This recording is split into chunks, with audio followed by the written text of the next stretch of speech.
Dalam mewujudkan kreativitas untuk mengelola hasil pangan menjadi makanan yang beragam dan bergizi, TPPKK Pali yang bekerja sama dengan Dinas Ketahanan Pangan Kabupaten Pali menggelar lomba cipta menu beragam, bergizi, seimbang dan aman atau B2SA di Gedung Pramuka Pendopo.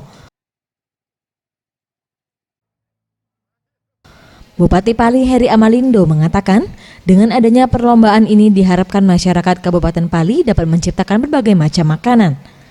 Ia juga menghimbau kepada seluruh masyarakat di Kabupaten Pali agar dapat memanfaatkan potensi lahan yang ada untuk menjadi tanaman yang dapat diolah menjadi makanan yang bergizi. Kita mengajak masyarakat kita dengan B2SA tadi beragam bergizi untuk makanan yang ada di sini.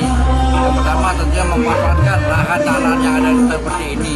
Potensi kita yang terbesar di sini yaitu umbi-umbian dan yang ada di daerah kita.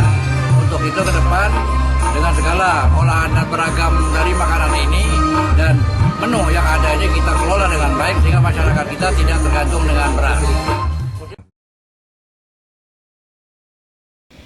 Sementara itu, Kabid Konsumsi dan Ketahanan Pangan Provinsi Sumatera Selatan, Narima Ifar, menjelaskan bahwa Kabupaten Pali merupakan salah satu daerah yang memiliki kekayaan pangan seperti pangan ubi kayu.